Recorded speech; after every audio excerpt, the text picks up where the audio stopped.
So, Deepa, after you airdrop your picture, your picture should now live in your photos. So it should be in your photos app. When you go into your note and you click on camera, you can click choose photo or video, and that airdropped picture should be there for you to um, see. Good question.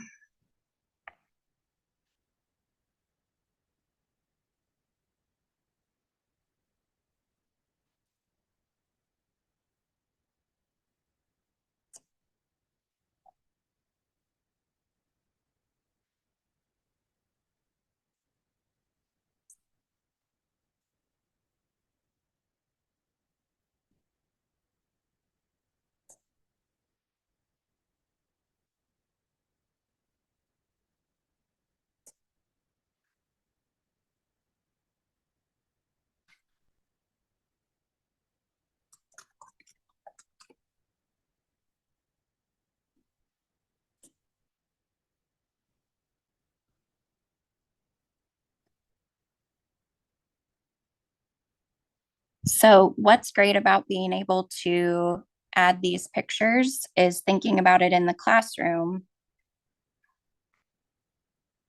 Oh, that's a video. I don't want to do that. You can quickly add a picture into a note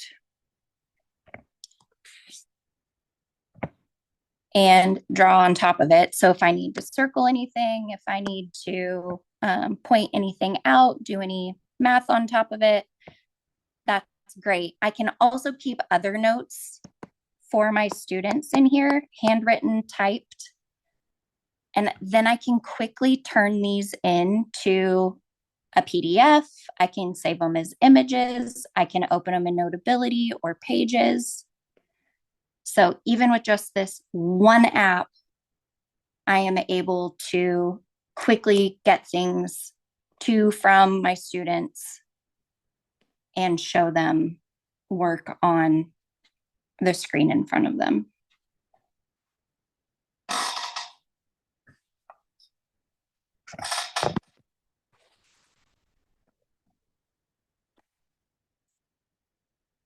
All right, that's been about 3 minutes. Do we need any extra time?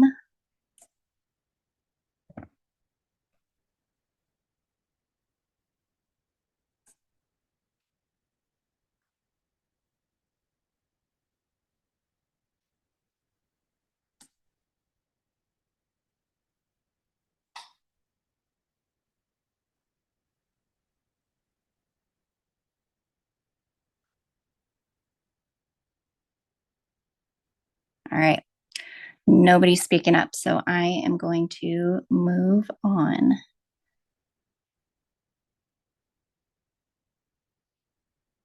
All right, so next, I am going to send you this iPad skills checklist in the chat in just a second.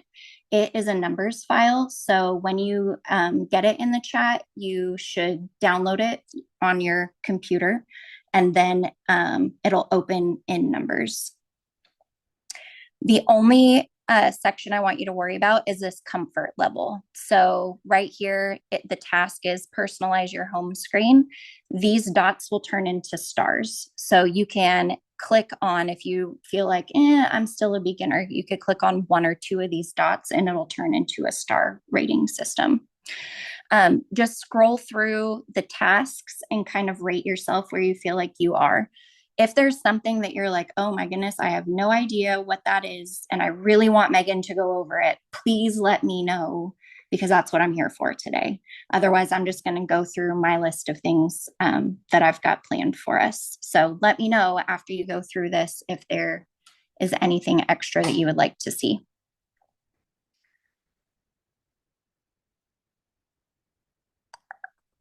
Let me get this file for you.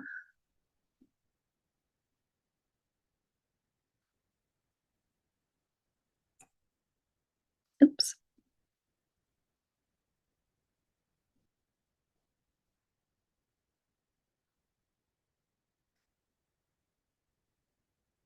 Okay, from the chat. Oh, why does it just keep sending this to Kelly Fischetti? I'm sorry, Kelly Fischetti. I've sent you the same thing 3 times. There we go. Okay, this should download to your computer and then open in Numbers.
Was everybody able to get that checklist opened?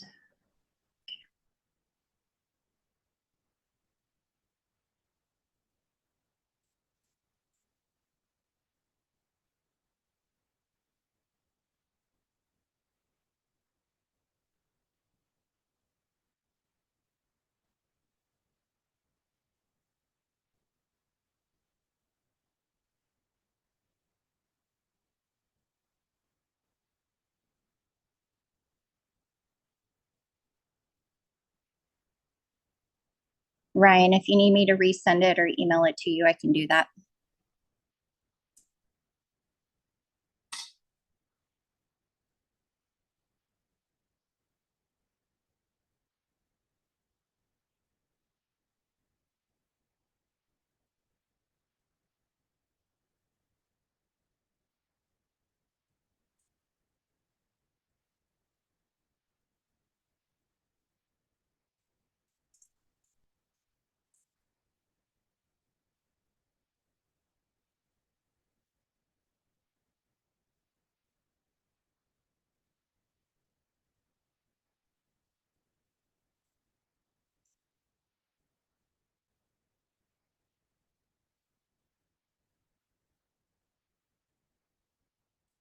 I see a hand up.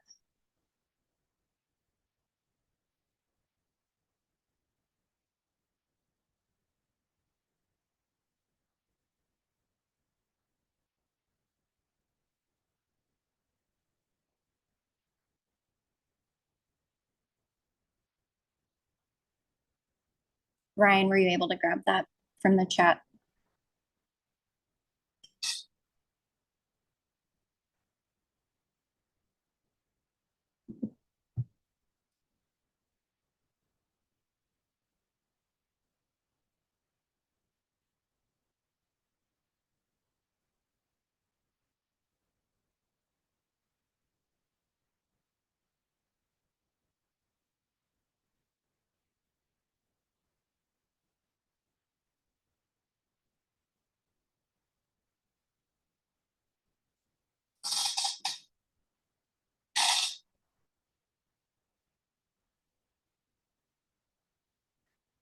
Right. As you're going through that checklist, what are some things that you thought, oh, that's cool? Or, oh, I want to know more about that? Or, I'm so proud of myself. I know all the things.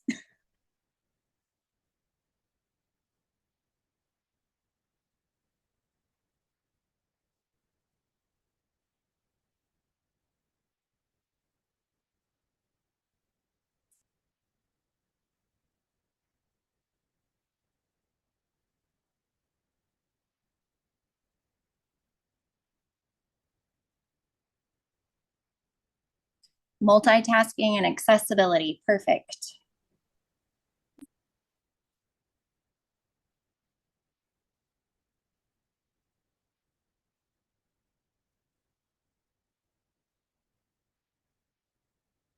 we will definitely hit on those today.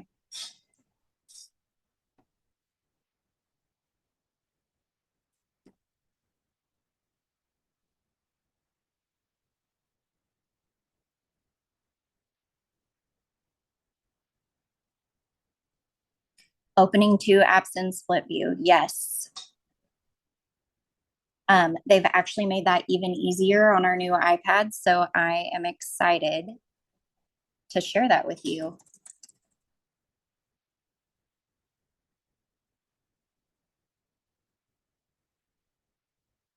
Okay. I am going to go ahead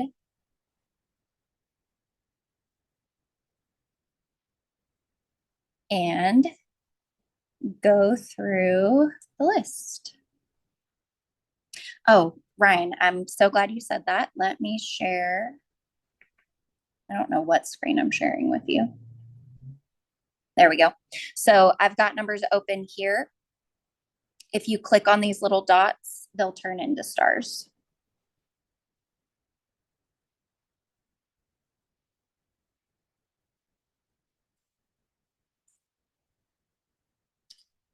iPad speak. Yes, we're going to go through that. There are two ways to do speaking the screen, which are really important. So that's a big one on my list. And customizing accessibility features like the screenshot. There are a couple ways to do that, which I'm excited to share with you also. All right, so let's, is it Miss Merchant, Mr. Merchant? I see your hand is up. Did you have a question for me?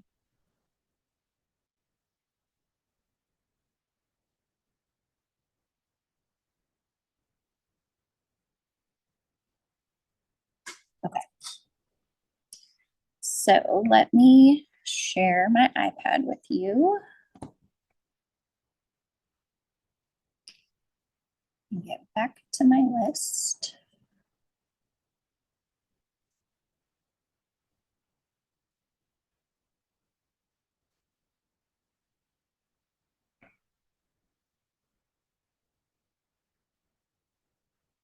Okay. A couple of people wrote me privately and said that they only see their staff email under their notes.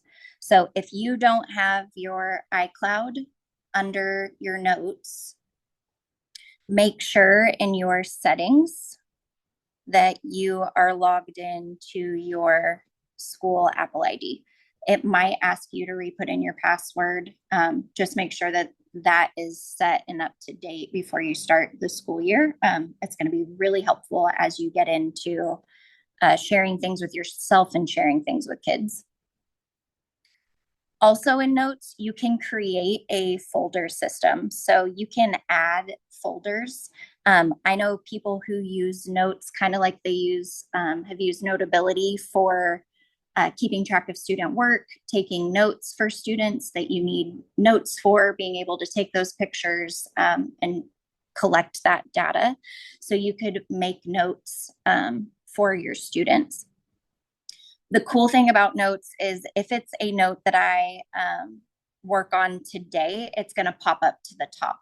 So if you use this for, sorry, my Alexa just thought I was talking to her. If you have notes that pop up to the top and you're using notes for conferencing with your students or team meeting notes, you can see who you've most recently talked to because it's going to be the note on top. So if you've got some kids that have stayed near the bottom of your list, you know that you need to check in with them because they're not near the top of your list, which is kind of nice feature. Also, something that I love in Notes is that it has a document scanner. So if I'm in my iCloud and I tap on that camera, I can tap scan documents. And this will take kind of a picture, but it's a more clear picture of any papers that you have that you need to keep inside of your note. I use this feature on my phone anytime somebody asks me for a copy of my driver's license or a copy of something important that I need to send to them. So you can use that scan documents feature. You can also, like I said earlier, share this note. So you can open it in Pages. You can share it to Notability. You can also save it as images.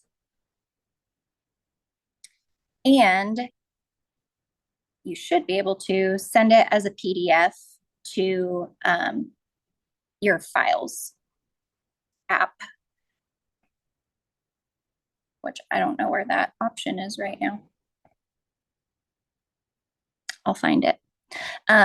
You can also collaborate on notes. So if you and another teacher need to share a note for some reason, like if you're planning, you can add them as a collaborator using their Apple ID, which is at appleid.coppellisd.com.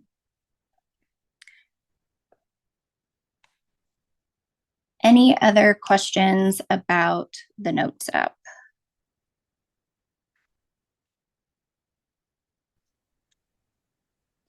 I had a question. Yeah, what's up? On my when I go to the share, I don't have all the options like you do as far as like QR code and all of that. Mm-hmm.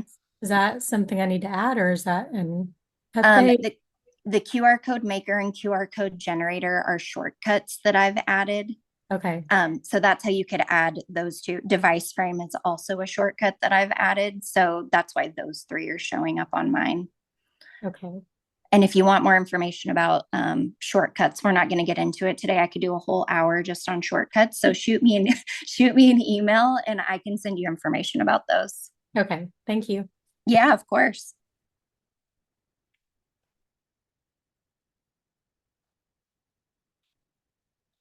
All right. Next thing is our control center. So, your control center, if you drag diagonally from the top right of your iPad screen, you will get your control center. Here you can find your AirDrop, Bluetooth, just like you would on like your phone or your MacBook. You can also set your do not disturb if you don't want notifications. And then these options down at the bottom, I have customized. So I'm going to show you how you can add things to your control center. One thing that I've added that people have asked about is this accessibility shortcut, so that my assistive touch is here, which kind of gives me this pointer. My battery, I've got a quick note option, so it'll open up a note for me real quickly. My camera and timers are in here because those are things that I use often, and we will go through how to set that up. Your control center, if you look at your students' control centers, they may have added everything under the sun into their control center. So going back and asking them, what do you actually need instead of just having all those buttons in your control center available? Fourth graders are kind of the worst about this. So just be aware if you open up a student control center and you're like, I can't find your screen recording, it's because they've opened everything. To customize your control center, we're going to go to your settings app. And on the left-hand side, you'll find control center. At the top is what's included and what I have added to my control center options. If I want to take something off, I would just hit one of those little red minus buttons. And if I want to add something, then I can come down to the bottom and add any of these options. So as you look through those, thinking about what am I going to use? What do I need quick access to? And then you can add those to those control centers. Again, your students have these exact same options. They love to add all of them. But if you've got a kiddo who loves to switch in and out of apps all the time instead of staying where they need to be, maybe you want to add guided access to their control center so that you can quickly start and stop guided access for them. Dark mode might be really helpful if you're having a hard time staring at your screen all day. So just some of those things that you can add. The one I tell everybody to add is your screen recording, because at some point you're going to be trying to make a video. And then this accessibility shortcuts is really helpful, especially when it comes to this assistive touch button, and we will get into that. Any questions about your control center?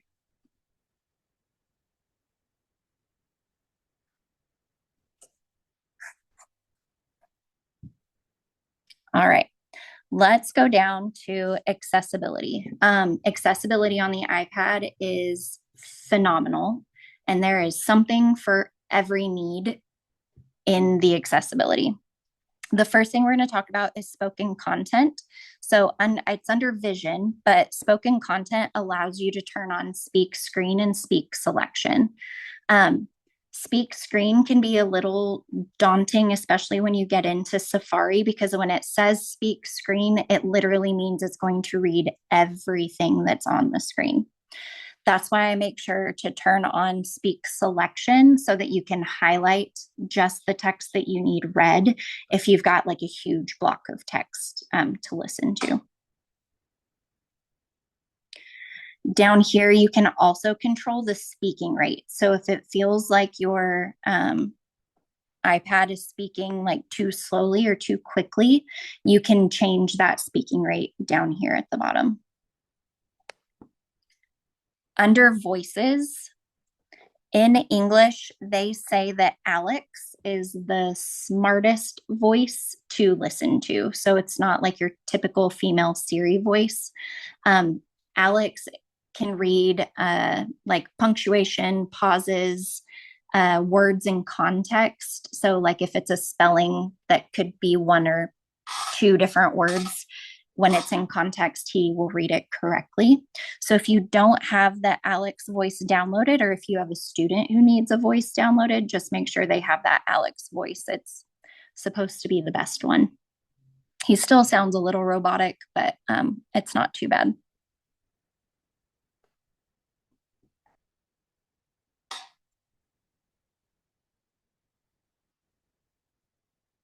Any questions about speak screen and speak selection? I'll show you how to turn those on in just a second, or use them. All right, another one is this assistive touch. And I always have to remember what it lives under.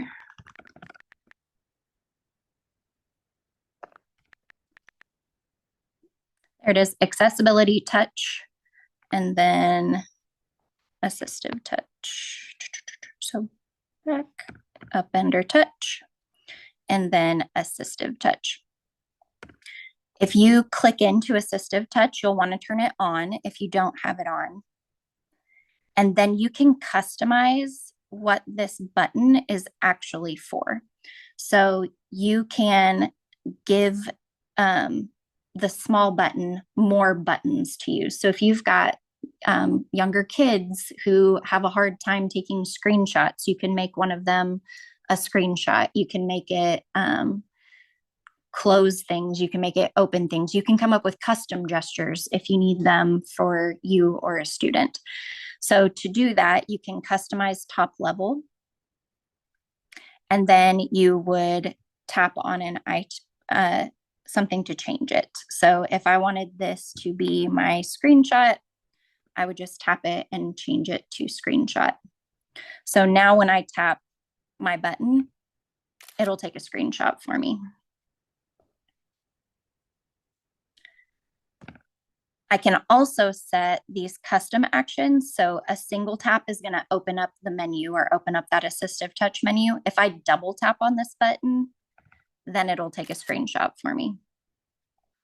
So there are many ways to use this assistive touch button. As a teacher, I love it as a pointer, just so people know where I'm pointing and what I'm looking at.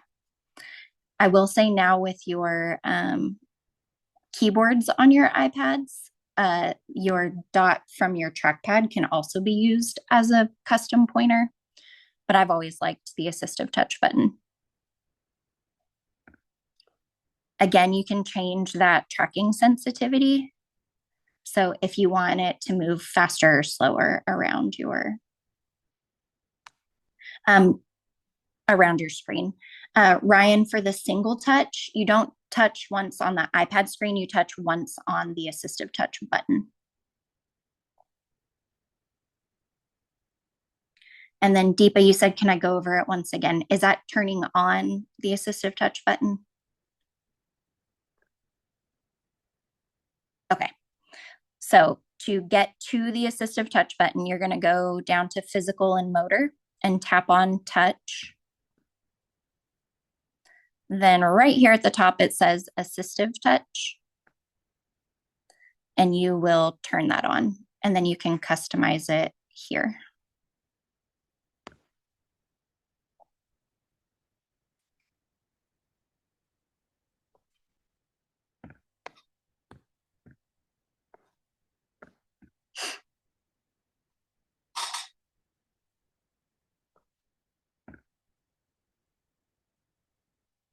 Another thing that I tell people to turn on is this accessibility shortcut.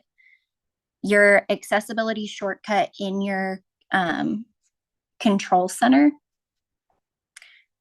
can include as many of these options as you want it to. So I only have mine to include the assistive touch and my speak screen, but I could add any of these other accessibility shortcuts to that control center button.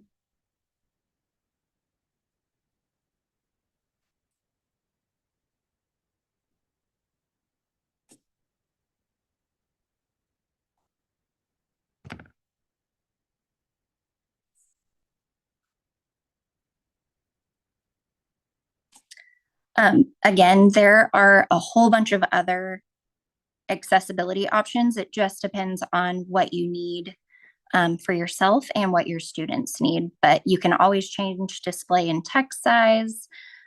There's now with our new iPads, it's a lot easier to add hearing devices. So if you have any hearing devices yourself or for your students, they can add them quickly to their iPad. And then a bunch of audio and visual things. So it's just knowing kind of what you need and where you need to get them from.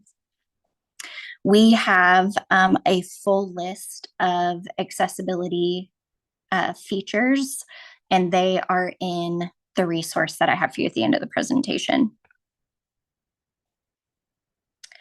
All right, let me show you speak screen and speak selection, but also at the same time, we're going to look at Safari Reader View.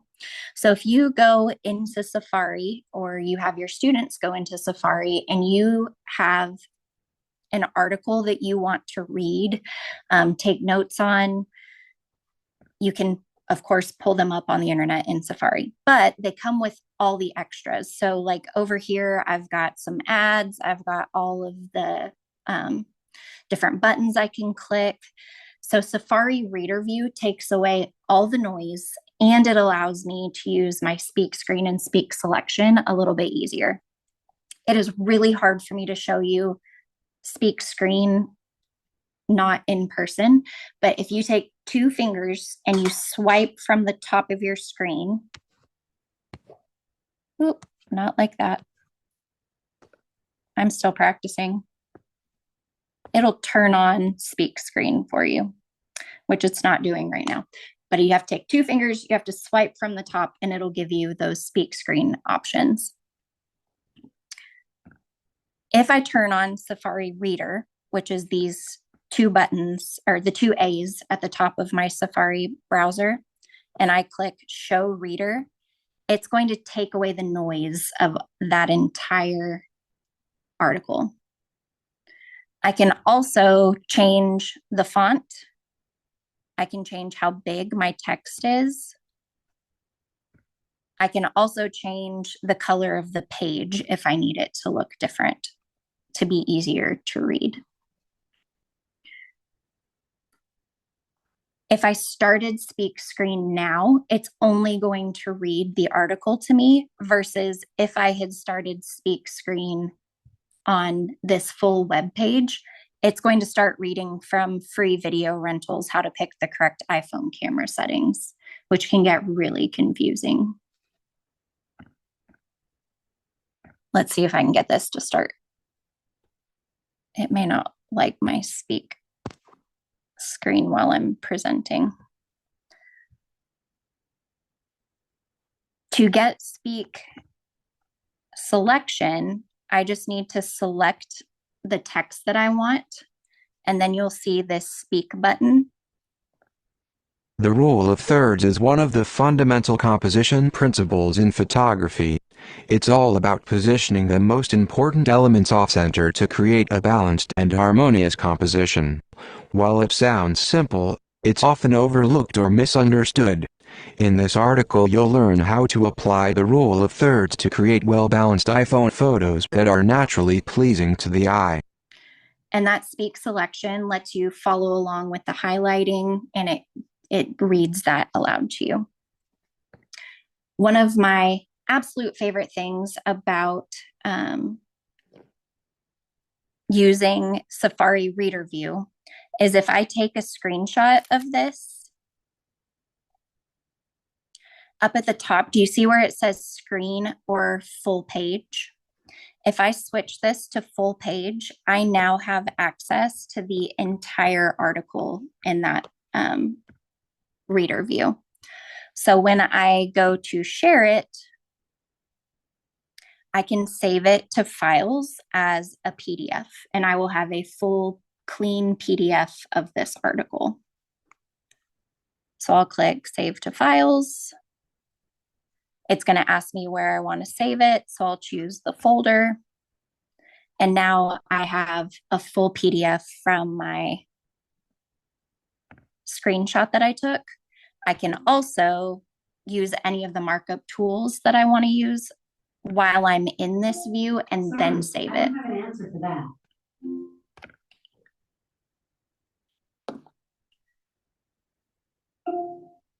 So again, that's turning on Safari Reader View. So show reader, and then you'll get that nice clean article without all of the noise. And if you screenshot it, it'll give you the option to use that full page, and you can save that as a PDF.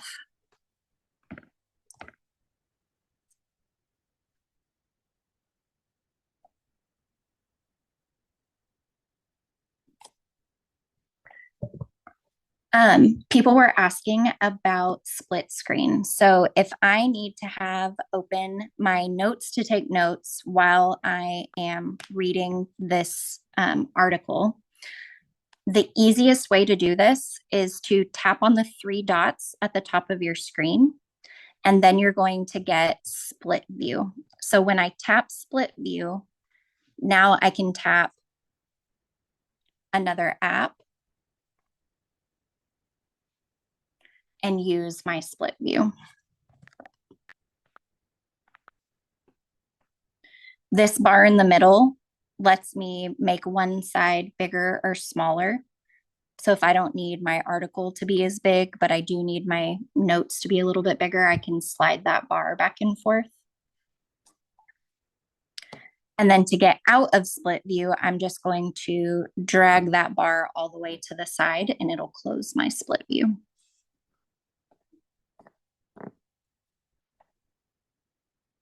I'll go over that one more time. So you tap the three dots at the top of your screen, and then you select split view. And then you can select any of the apps that you have on your iPad to go into split view. There are a few, I couldn't tell you all of them, but there are a few apps that do not let you use split view. So if for any reason it's just not going into split view, it's because it won't let you. There's some like AR apps that don't let you use split view. There is a thing called slide over. So in slide over, now I have a full notes page, and then my article is in a smaller window on top of that notes page. So split view puts it in side by side mode, whereas slide over puts it on top of.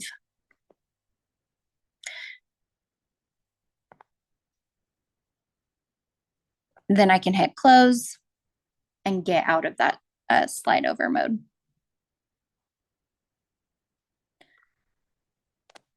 So if I do slide over, I can select what I want my notes or what I want my article to be over.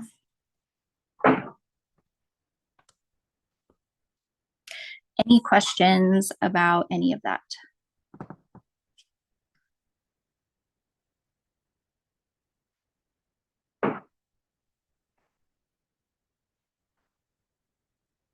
Okay. One of the last things I want to show you is the Files app. The Files app is extremely helpful when you are switching between your Mac and your iPad. So if you are saving things to iCloud Drive on your MacBook, you are able to access them in your iCloud Drive Files app on your iPad. So any keynote that I make for anyone, any grade level, will be accessible for me to open on my iPad, even though I made them on my MacBook. Same thing with any numbers, pages, files. Anytime I save those PDFs, I can open them in the Files app. I can also use my markup right here in the Files app. So if you airdrop yourself or your students a PDF, they can open it in the Files app, mark it up, and then send it right back to you in Schoology onto your iPad, onto your MacBook, however you want them to send it to you. You can also tag items. So if you want to use like an organization system with tags, you could come up with your own tagging system so that you know everything that's red is whatever you want it to be. Everything that's green could be science, however you want to organize that.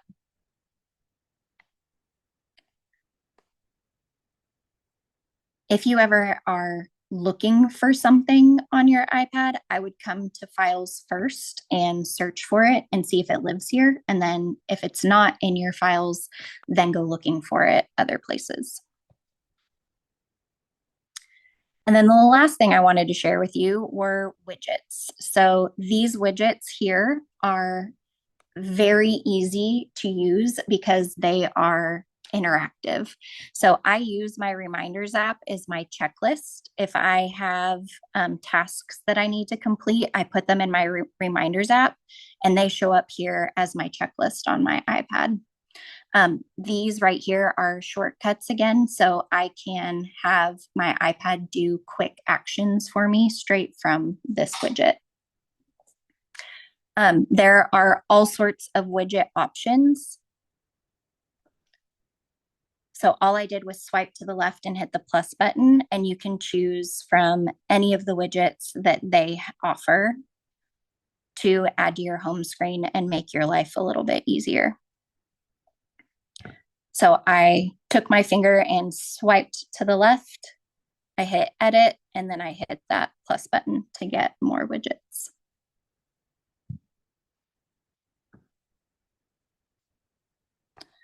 All right, it is 1:50.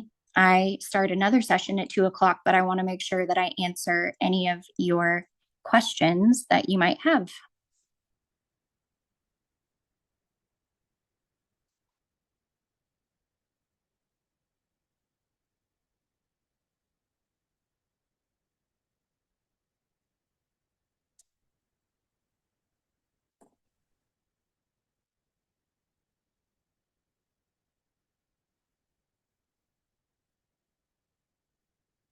Okay. On the, let me stop sharing this screen. On the presentation,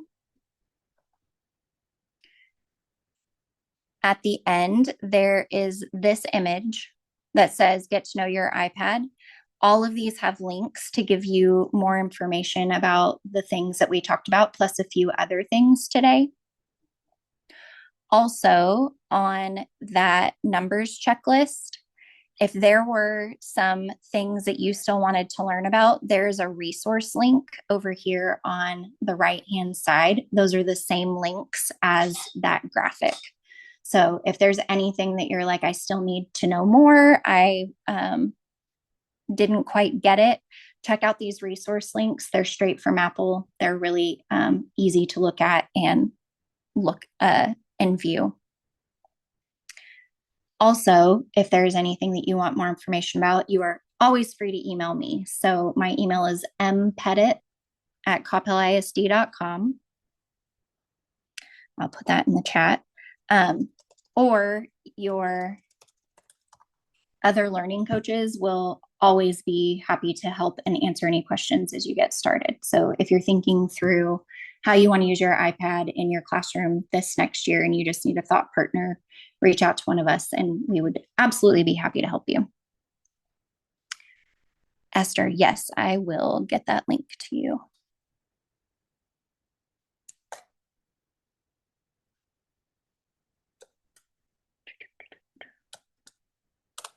There it is.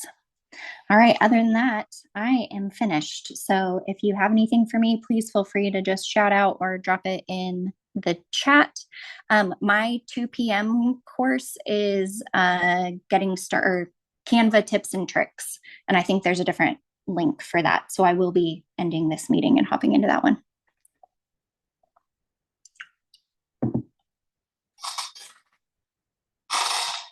Yay, Katie, I'm glad you're joining me.